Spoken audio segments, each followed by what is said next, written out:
Hola, valiente buscador de la historia prohibida.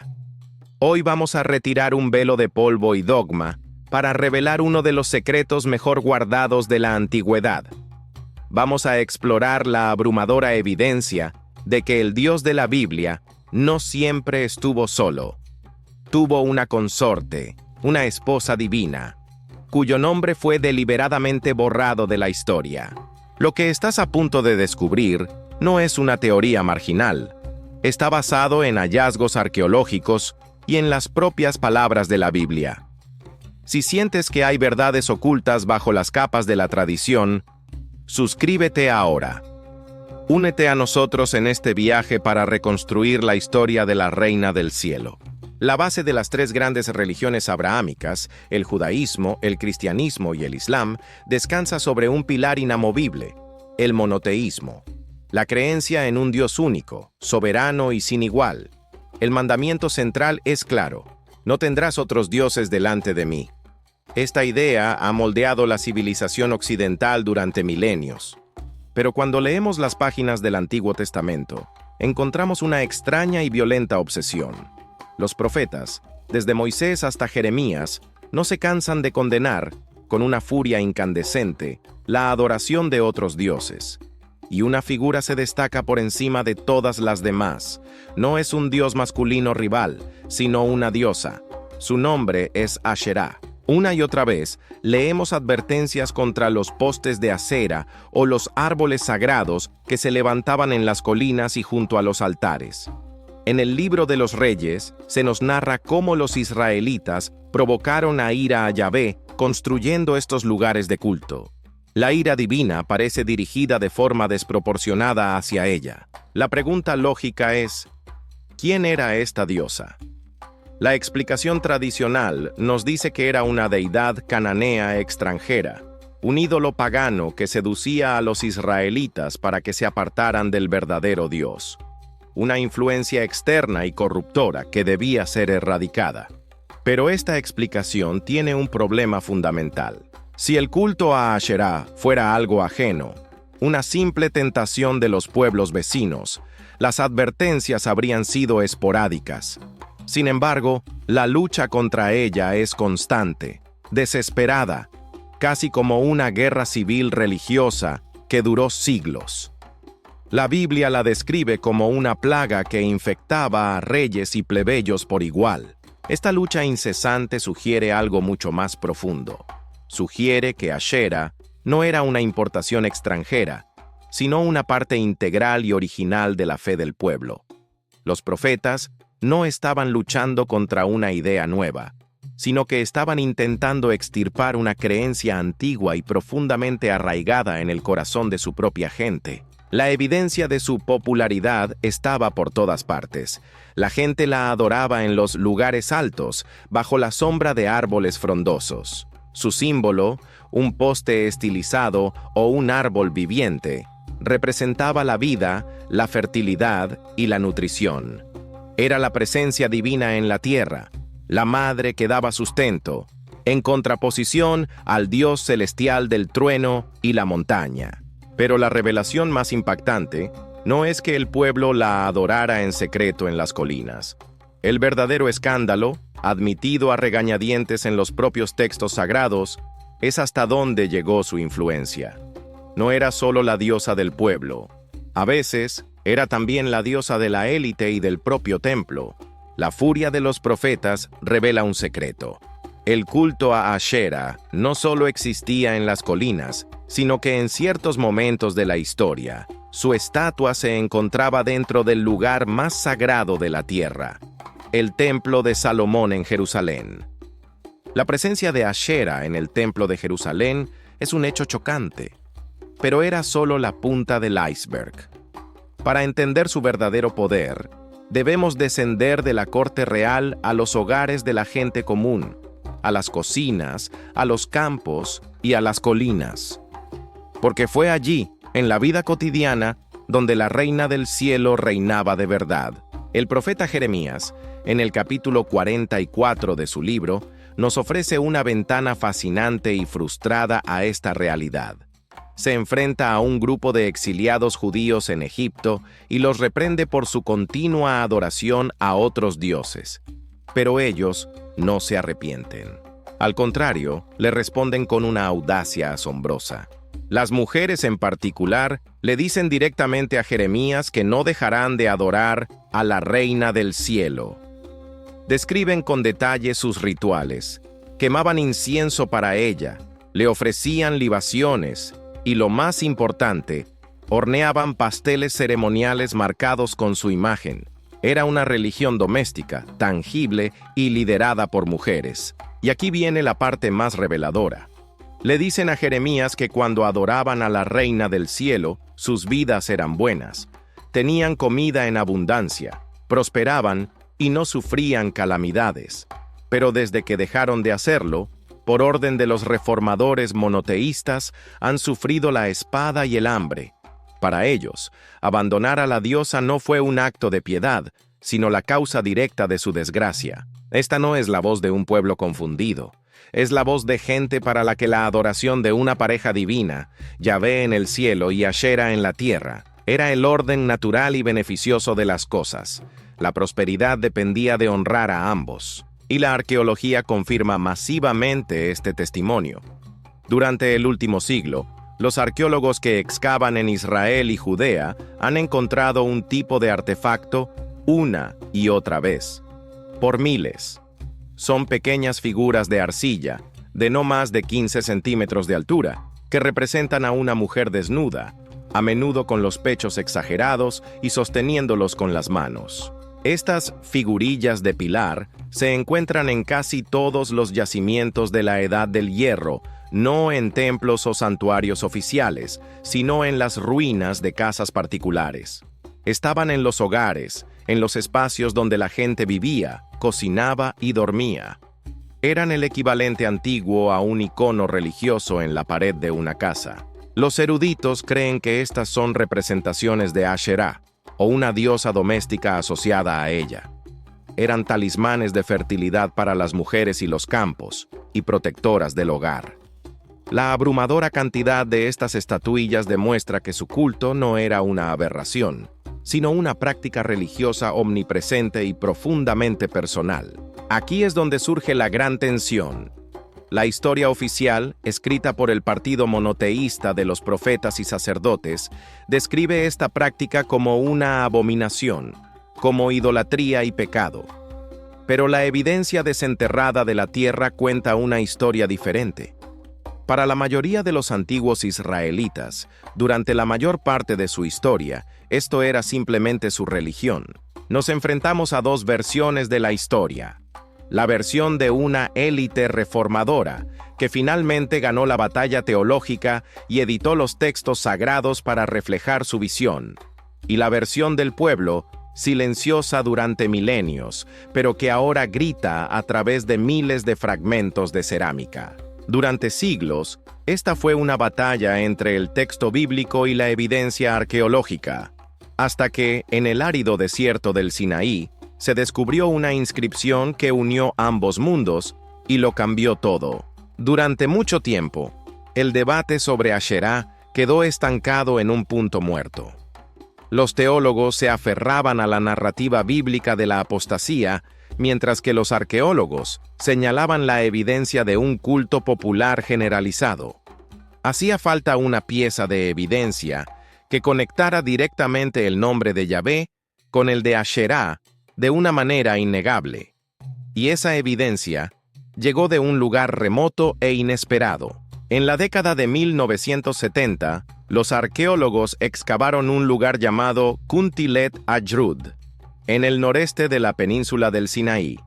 No era una ciudad ni un templo, sino una solitaria estación de paso en una antigua ruta comercial. Era un lugar donde las caravanas se detenían a descansar, a reabastecerse de agua y, al parecer, a dejar ofrendas y oraciones. En el interior de los restos de un pequeño edificio, encontraron fragmentos de grandes jarras de cerámica que habían sido reutilizadas como superficies para escribir y dibujar. Los dibujos eran rudimentarios pero fascinantes. Animales, figuras humanas y, lo más importante, Inscripciones en hebreo antiguo. Cuando los paleógrafos descifraron el texto de una de las jarras, se dieron cuenta de que tenían en sus manos algo revolucionario. Una de las inscripciones, una bendición, decía claramente: Amar Yao te dice, dile a Yehalel, Yosel y Yaasa, os bendigo. Y aquí viene la frase que hizo temblar los cimientos de la teología bíblica: os bendigo por Yahvé de Samaria y por su Asherá. Detengámonos para analizar la importancia de esta frase. Primero, invoca a Yahvé, el Dios de Israel, específicamente a Yahvé de Samaria, una de las capitales del Reino del Norte. Esto confirma que no estamos hablando de un panteón extranjero, sino del corazón de la religión israelita. Pero la segunda parte es la verdadera bomba. No dice, os bendigo por Yahvé y por Asherá, como si fueran dos deidades separadas a las que se pudiera venerar. La gramática es increíblemente específica.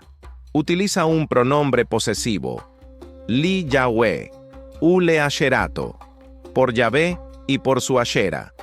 Ese pequeño sufijo, o, que significa su en hebreo, lo cambia todo. Implica una relación intrínseca, una conexión reconocida oficialmente. Asherá no es una diosa independiente junto a Yahvé, es su Asherá. Este lenguaje sugiere fuertemente una relación de consorte, de pareja divina. Es el equivalente antiguo a encontrar una inscripción que diga por Zeus y su Hera. La inscripción de Kuntilet Ashrud fue la primera prueba textual directa, fuera de la Biblia, que vinculaba a Yahvé con Asherá como una pareja. No era un texto polémico de un profeta quejándose de ella, sino una bendición piadosa, escrita por un viajero común, que invocaba a la pareja divina para proteger a sus amigos o familiares. Esto era el reflejo de la creencia popular en su forma más pura. Por primera vez, la evidencia arqueológica y la lingüística se unieron para confirmar lo que muchos sospechaban. El monoteísmo radical no era la norma. La adoración de Yahvé junto a su consorte femenina era, al menos para algunas personas en algunos lugares, una práctica religiosa perfectamente normal y aceptada. Pero la ciencia requiere más de un punto de datos. Si Kuntilet Ashrud fue un descubrimiento aislado, podría descartarse como una creencia local herética, pero no lo fue. A cientos de kilómetros de distancia, otra inscripción, encontrada en una tumba, repetiría la misma y escandalosa bendición. El descubrimiento de Kuntilet Ashrud abrió una grieta en la narrativa tradicional, pero fue el hallazgo en Khirbet el-Qom lo que la hizo añicos. Cerca de Hebrón, en el corazón de la antigua Judá, se excavó una tumba de la Edad del Hierro. Grabada en la pared de la cámara funeraria, los arqueólogos encontraron otra bendición en hebreo antiguo. Aunque parcialmente dañada, la inscripción era inequívoca. Decía, Uriahu el rico lo hizo escribir. Bendito sea Uriahu por Yahvé.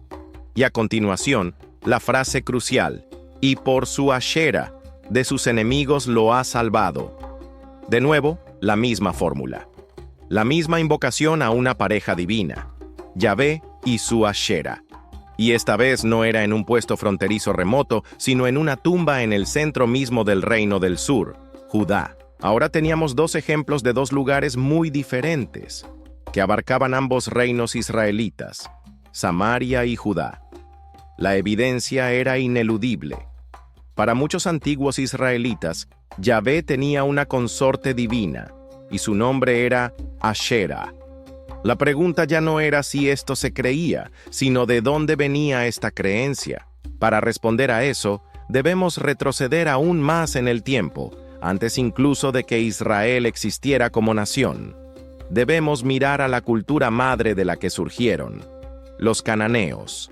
Durante mucho tiempo, nuestro conocimiento de la religión cananea fue limitado, basado principalmente en las descripciones sesgadas de sus enemigos, los israelitas. Pero en 1928, en el sitio de Ras Shamra, en la costa de Siria, se descubrieron las ruinas de la antigua ciudad de Ugarit, y con ellas una biblioteca de tablillas de arcilla. Estas tablillas, escritas en ugarítico, una lengua semítica prima del hebreo, nos dieron por primera vez una visión interna del panteón cananeo. En estos textos, el Dios supremo, el Rey de los dioses, no se llamaba Yahvé, se llamaba Él. Era el Padre de la humanidad y de la mayoría de los demás dioses. Y los textos de Ugarit son muy claros sobre quién era su esposa, la matriarca del panteón. Su nombre era Atirat, la forma ugarítica de Asherah. Ella era la creadora de los dioses, la Madre Divina. A medida que los eruditos estudiaban la Biblia a la luz de estos nuevos textos, se dieron cuenta de algo sorprendente. Muchos de los títulos y atributos que originalmente pertenecían a Él fueron, con el tiempo, transferidos a Yahvé. Por ejemplo, Él era llamado el Anciano de Días o el Padre de la Humanidad, títulos que más tarde se asociaron con el Dios de Israel. Lo que parece haber ocurrido es un proceso de sincretismo.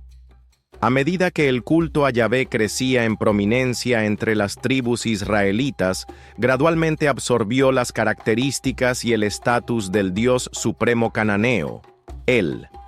Yahvé, que pudo haber comenzado como un dios del trueno o de la guerra, ascendió en el panteón hasta ocupar el lugar más alto. Pero si Yahvé asumió el papel de Él, la lógica dicta que también debería haber asumido a su consorte. Si Yahvé se convirtió en el rey del cielo, Asherah seguiría siendo la reina.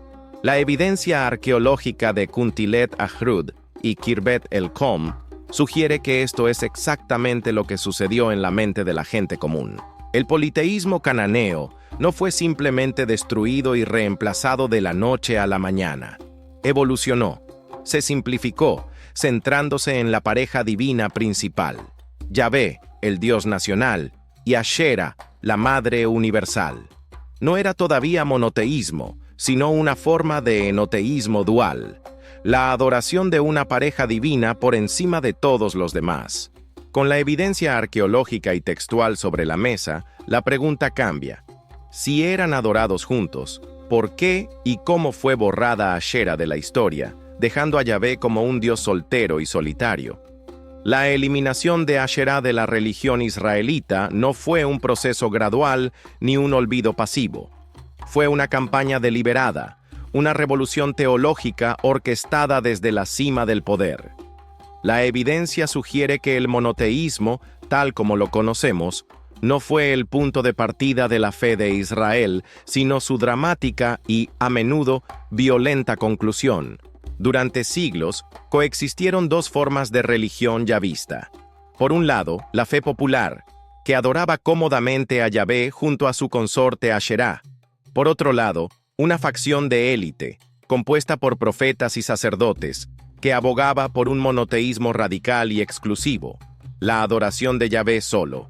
Durante mucho tiempo, este segundo grupo fue una minoría influyente, pero no dominante. Todo cambió en el siglo VII a.C., durante el reinado de un joven rey de Judá llamado Josías. Josías ascendió al trono en un momento de crisis. El poderoso imperio asirio estaba en declive, creando un vacío de poder que permitió a pequeños reinos como Judá reafirmar su independencia. Josías vio en esto una oportunidad única.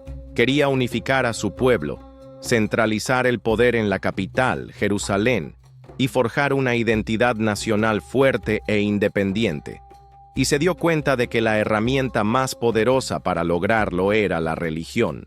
Necesitaba una teología que hiciera a Judá único y a su capital indispensable. La respuesta fue el monoteísmo radical. El segundo libro de los Reyes, en el capítulo 23, narra la historia de su reforma con un fervor casi propagandístico. Según el texto, durante unas reparaciones en el templo, el sumo sacerdote encontró un libro de la ley, que muchos eruditos creen que era una primera versión del Deuteronomio. Este libro, con su estricta ideología monoteísta, se convirtió en el manifiesto de la revolución de Josías. Lo que siguió fue una purga religiosa de una escala sin precedentes. Josías no se anduvo con rodeos. Ordenó sacar del templo de Yahvé todos los objetos de culto dedicados a Baal y a Asherá. Tomó el poste sagrado de Asherá que estaba en el templo, lo quemó, lo molió hasta convertirlo en polvo y esparció las cenizas sobre las tumbas del pueblo, un acto de profanación definitiva. No se detuvo en Jerusalén.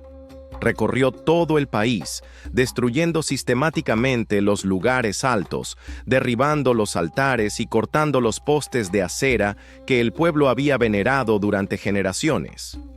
Fue una campaña iconoclasta, una guerra declarada contra el rostro femenino de lo divino y contra cualquier forma de culto fuera del templo centralizado de Jerusalén. Esta reforma no fue simplemente un acto de piedad. Fue una brillante jugada política. Al destruir todos los santuarios locales, Josías obligó a todo el pueblo a peregrinar a Jerusalén para ofrecer sacrificios, llenando así las arcas del templo y consolidando su propio poder. Al declarar a Yahvé como el único Dios, creó una ideología nacionalista que distinguía a los israelitas de todos sus vecinos politeístas. Josías y sus escribas no solo purgaron los templos, sino también la historia. Se cree que gran parte del Antiguo Testamento fue editado y compilado durante su reinado o poco después, en el exilio babilónico. Esta fue la oportunidad para reescribir la historia de Israel desde una perspectiva estrictamente monoteísta, presentando el culto a Asherá no como una parte original de su fe, sino como una corrupción pecaminosa. Borrar a una diosa tan poderosa de la fe de un pueblo crea un vacío. ¿A dónde fue su energía? ¿A dónde fueron sus atributos de sabiduría, vida y nutrición? La respuesta podría estar oculta a plena vista, en el concepto del Espíritu Santo. Cuando una figura tan central como una diosa madre es eliminada a la fuerza de una tradición religiosa, su energía y sus funciones no desaparecen sin más. El vacío que deja es demasiado grande. A menudo, esos atributos son absorbidos por otras figuras, o se transforman en conceptos más abstractos, y por lo tanto, teológicamente más seguros. Esta parece ser exactamente la suerte que corrió Asherá. Sus roles como la presencia divina nutricia, la fuente de vida y la personificación de la sabiduría no fueron eliminados por completo, sino que reaparecieron, quizás de forma inconsciente, en otras facetas del judaísmo posterior. La pista más fascinante se encuentra en el concepto del Espíritu de Dios. En hebreo, la palabra para espíritu es ruach. Y aquí hay un detalle lingüístico de una importancia inmensa. Ruach es un sustantivo de género gramatical femenino. Cuando los primeros textos hebreos hablan del Espíritu de Dios flotando sobre las aguas en la creación, están usando una palabra femenina. El Ruach HaKodesh, el Espíritu Santo, lleva consigo un eco gramatical de lo femenino. Pero la conexión va más allá de la gramática. A medida que el judaísmo se desarrollaba, especialmente en el período del Segundo Templo, surgió otra figura femenina poderosa, esta vez como una personificación de un atributo divino, la sabiduría. En hebreo, chokmah, y en griego, Sofía. El libro de los Proverbios, en el capítulo 8, contiene un pasaje extraordinario. Aquí, la sabiduría habla en primera persona como una entidad femenina que existía antes de la creación del mundo. Ella dice: Yahvé me poseía en el principio, ya de antiguo, antes de sus obras. Cuando formaba los cielos, allí estaba yo. Yo estaba junto a él, ordenándolo todo, y era su delicia de día en día. Esta descripción de la dama sabiduría como co-creadora y compañera íntima de Dios es asombrosamente similar al papel de Asherá como consorte divina en el panteón cananeo. Muchos eruditos bíblicos creen que la figura de la sabiduría es, de hecho, una sublimación de la antigua diosa. Era una forma de retener las cualidades esenciales de la divinidad femenina, la sabiduría, la creatividad, el orden, sin tener que nombrar a la diosa prohibida. Sofía Chokmah se convirtió en una mediadora entre Dios y la humanidad, una fuente de guía y revelación. Es la presencia inmanente de Dios en el mundo la que nutre y enceja. Estos eran precisamente los roles que Asherah cumplía para la gente común. El monoteísmo radical de la reforma de Josías creó un Dios Rey celestial, a menudo distante y trascendente. La dama sabiduría proporcionó el contrapeso necesario, una presencia divina accesible y nutricia. En el cristianismo, esta idea se desarrolló aún más. El Espíritu Santo, aunque teológicamente definido como la tercera persona de la Trinidad y generalmente referido con pronombres masculinos en las traducciones, retuvo muchas de estas cualidades femeninas y nutricias. Es el consolador, el que da vida, el que habita en el interior de los creyentes. ¿Podríamos estar viendo aquí los fantasmas teológicos de la diosa exiliada? Es el Espíritu Santo, con su género femenino en hebreo, y la dama sabiduría, la compañera de Dios, el legado fragmentado y transformado de Asherah, la reina del cielo. La conexión es provocadora y difícil de ignorar. Si la diosa fue absorbida y transformada en conceptos abstractos, ¿qué perdimos en el proceso? La respuesta está en su simbolismo más profundo, el del árbol de la vida. Para entender verdaderamente lo que se perdió con la eliminación de Asherah, debemos ir más allá de su nombre y su estatus como consorte. Debemos sumergirnos en su simbolismo central, el corazón de su culto, que era a la vez simple y profundamente poderoso, el árbol sagrado, el árbol de la vida. Los postes de acera, que los profetas condenaban con tanta vehemencia, no eran simples ídolos de madera. Eran representaciones simbólicas, a menudo un poste estilizado plantado junto a un altar, o a veces, un árbol viviente real. Este símbolo conectaba a Asherah con la tierra de una manera que Yahvé, el Dios del cielo y de la montaña, no estaba. El árbol es un símbolo universal. Sus raíces se hunden profundamente en la tierra, extrayendo el agua y los nutrientes ocultos, conectando con el inframundo, el misterio y el pasado. Su tronco es el eje del mundo presente, un pilar de fuerza y estabilidad, y sus ramas se elevan hacia el cielo buscando la luz del sol, produciendo hojas, flores y frutos. Asherah, a través del símbolo del árbol, representaba la vida en todos sus ciclos. Era la fertilidad de la tierra que hacía crecer las cosechas. Era la fertilidad de los animales y de los seres humanos. Era el ciclo de nacimiento, crecimiento, muerte y renacimiento. Adorar a Asherah era celebrar la santidad de la vida misma, aquí en la tierra. Su divinidad no era abstracta ni lejana. Se podía ver en la floración de la primavera, se podía sentir en la sombra de un roble en un día caluroso, y se podía saborear en la cosecha de otoño. Ella era la presencia divina inmanente en el mundo natural.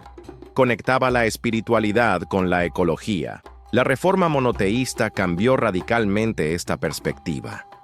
Al cortar los árboles sagrados y destruir los altares en las colinas, no solo eliminaron a una diosa, erradicaron una forma de espiritualidad terrenal. El foco del culto se trasladó de los espacios naturales a un único edificio de piedra en Jerusalén. Lo divino se retiró del paisaje. Yahvé, ahora en solitario, se convirtió en un Dios predominantemente celestial y trascendente. Su poder se manifestaba desde arriba, en la tormenta, en la ley dictada desde una montaña, en la historia. Se convirtió en un Dios de la historia y de la ley, más que un Dios de la naturaleza y de los ciclos. La relación con lo divino se volvió más legalista, más jerárquica y más centralizada. Se podría decir que se cambió una ecología espiritual, donde lo divino estaba entretejido con el mundo natural, por una arquitectura espiritual, donde lo divino residía en un único lugar sagrado, controlado por una casta sacerdotal. La espiritualidad se volvió algo que se visitaba, en lugar de algo en lo que se vivía. La pérdida de Asherah fue, por tanto, la pérdida del equilibrio. Se perdió el polo femenino, terrenal, cíclico y nutricio de la divinidad, dejando solo el polo masculino, celestial, lineal y legalista.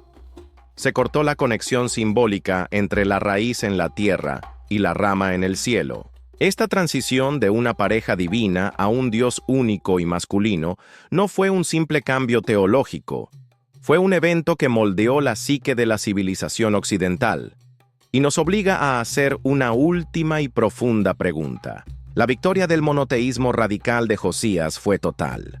Su visión de un Dios único y masculino no solo reformó a Judá, sino que a través del judaísmo, el cristianismo y el islam, llegó a dominar el paisaje espiritual de Occidente. Pero toda victoria tiene un coste.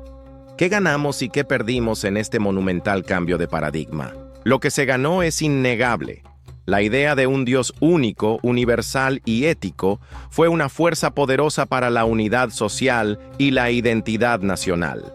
Sentó las bases de conceptos como la moralidad universal y la justicia divina. El monoteísmo proporcionó un centro teológico y político que ayudó al pueblo judío a sobrevivir a crisis como el exilio babilónico. Pero lo que se perdió es igualmente profundo y quizás más difícil de cuantificar. Al exiliar a la Reina del Cielo, la espiritualidad occidental perdió su principal fuente de equilibrio. El rostro de lo divino se volvió exclusivamente masculino, lo que inevitablemente influyó en las estructuras sociales y jerárquicas, a menudo marginando el papel de la mujer en la vida religiosa. Más sutilmente se creó un anhelo, una herida espiritual en la psique colectiva. La necesidad humana de una figura materna divina, una fuente de consuelo incondicional, nutrición y sabiduría, no desapareció con los decretos de un rey. Simplemente se fue a la clandestinidad, esperando resurgir en nuevas formas. Y resurgió. En el catolicismo y la ortodoxia, la figura de la Virgen María asumió muchas de las funciones de la antigua diosa madre. Se convirtió en la reina del cielo, la mediadora compasiva, la intercesora ante un Dios Padre a veces severo.